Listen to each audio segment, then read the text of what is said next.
네, 안녕하세요. 네, 오늘 우리가 살펴볼 내용은 베드로전서 2장과 3장의 내용입니다. 2장과 3장의 내용을 제가 간략하게 설명드리고 또 우리가 은혜로 볼 수 있는 묵상의 포인트들을 짚어드리고 오늘 달고나를 마무리해 보도록 하겠습니다. 2장과 3장의 내용을 제가 조금 정리를 해보니까요. 첫 번째로 자라가고 세워지고 되어져가는 우리의 모습에 대해서 설명한다고 할 수 있습니다. 2장의 시작은 그러므로 라고 시작하는 부분으로 시작하는데요.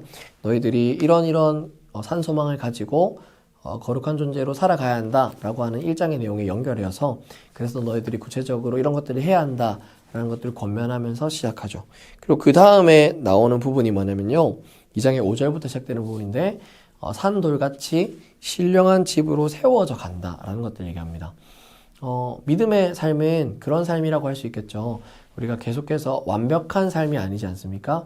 그런 의미에서 끊임없이 하나님이 우리를 세워가시고 또한 예수 그리스도라는 돌 위에 우리를 견고하게 자라가게 하시는 삶이 신앙의 생활이라고 할 수 있습니다.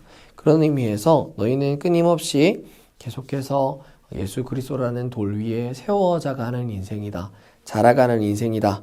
라는 것들을 강조합니다. 그리고 2장 9절에는 보면 또 한 번 정체성에 대해서 베드로가 짚어주는 부분들이 나옵니다. 되게 유명한 구절이죠. 너희는 택하신 족속, 왕같은 제사장, 그리고 거룩한 나라다. 그리고 그의 소유가 된 백성이다.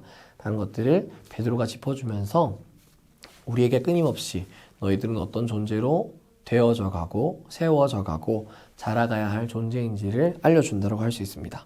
그리고 더 나아가서요.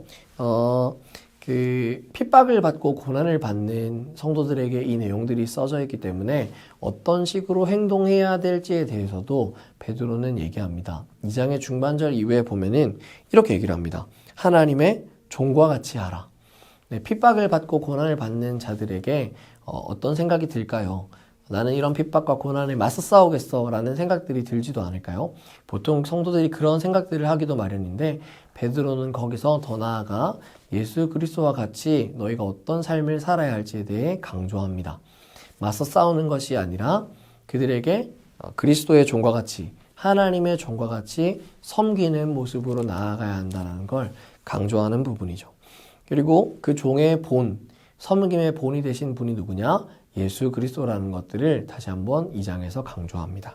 3장의 내용으로 넘어오면요. 3장의 내용에서는 그 구체적인 신뢰, 섬김의 본이 드러나야 할 신뢰를 설명하는데 그게 누구냐? 아내와 남편이라는 부분으로 얘기를 합니다.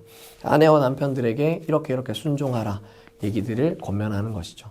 보통 이렇게 에베소서나 이런 부분에서 아내와 남편들에 대한 권면들이 많이 나오면 성도님들께서는 아내들은 이걸 가지고 남편들에게 너희들이 이렇게 해야 된다. 자기 이렇게 해야 돼 라고 얘기하기도 하고 남편들은 거 봐 아내들은 이렇게 해야 한다고 하잖아 라고 얘기하기도 하는데요. 여러분 이때 잊지 말아야 될 점은 성경에 적용할 내용은 각자 본인에게 적용해야 한다는 사실입니다. 그래서 아내분들은 아내 된 나는 어떠해야 될지 남편분들은 남편 된 나는 어떠해야 될지를 구체적으로 좀 살펴보시면서 묵상하시는 것도 좋겠다는 생각이 듭니다. 그리고 3장의 중반부 이후에서는 선을 위하여 받는 고난이 유익하다라는 것을 선을 위하여 받는 고난이 유익하다라는 것을 베드로가 다시 한번 강조합니다. 그리고 3장 17절에 보면요. 이런 표현까지 나와 있어요. 선을 행함으로 고난을 받는 것이 하나님의 뜻일진데. 우리가 고난 가운데서 선을 행하는 것, 그리고 그 고난 가운데서 선을 행하다가 또다시 고난을 받게 되는 것이 하나님의 뜻이라고까지 말합니다. 그러면서 베드로는 고난 가운데 있는 성도들의 삶이 끊임없이 섬김으로, 끊임없이 선으로 자라가고 되어지고 세워져 가는 삶이라는 것을 강조한다고 볼 수 있습니다. 이것이 2장과 3장의 구체적인 내용들입니다. 그리고 조금 묵상을 위해서 또 제가 은혜된 부분들을 좀 나눠드리고 싶은데요. 저는 특별히 제가 방금 읽은 부분이기도 한데 제가 사실 3장 17절의 내용들을 읽어드리고 은혜된 부분들을 조금 나누고 싶은데요. 읽어드리겠습니다. 선을 행함으로 고난을 받는 것이 하나님의 뜻일진데 악을 행함으로 고난을 받는 것보다 나으니라. 사실 많은 성도들이 많은 믿는 사람들이 선을 행하면서 고난을 받는 것이 왜 하나님의 뜻이야 라는 불합리하다라는 생각을 할 때도 많으실 것입니다. 근데 저도 그럴 때가 있더라고요. 예수님을 위해 섬기고 행동했던 일들이 고난으로 돌아올 때 이 괴리감 때문에 또한 이 역설적인 모습들 때문에 좌절하기도 하고 낙담하기도 합니다.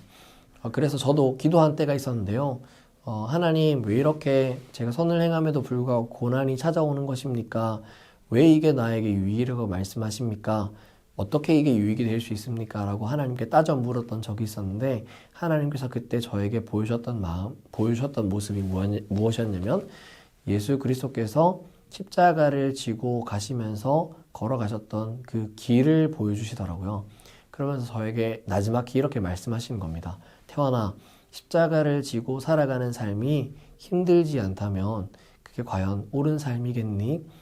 너가 십자가를 짐에도 불구하고 힘들다라고 느끼는 건 당연하다는 뜻이고, 또 한편으로는 십자가를 잘 지고 있다는 뜻이야 라는 얘기를 해주셔서 제 마음에 큰 위안이 되었던 적이 있습니다.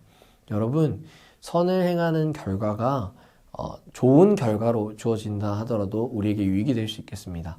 그러나 하나님께서 말씀하시는 것, 선을 행하면서 고난을 받는 것은 유익이라는 그 고백 속에는 예수 그리스도께서 십자가를 지고 가신 그 길이 어떤 길인지 우리에게 알게 하시는 유익이 있고요. 더 나아가 우리는 나그네이지 않습니까? 나그네 된 우리가 본향으로 돌아갔을 때 하나님께서 그때 수고하고 잘 참았다라고 말씀해 주시는 위로를 받을 수 있는 그 유익도 있는 것입니다. 그런 의미에서 여러분, 선을 행하면서 또 고난을 받을 때 유익임을 기억하십시오. 혹은 이 말씀이 마음에 와닿지 않는 분들도 있으실 것입니다. 그렇다면 이 말씀을 읽으시면서 묵상하시면서 하나님께 조금 때를 써보는 것도 좋겠다는 생각을 합니다. 하나님, 고난이 주어지는 것이, 선을 행하는 나에게 고난이 주어지는 것이 힘들어요 라는 것들을 하나님께 있는 그대로 토해내시면서 기도하실 때 하나님께서 위로해 주시는 하늘의 위로가 채워질 것이라는 생각도 많이 듭니다.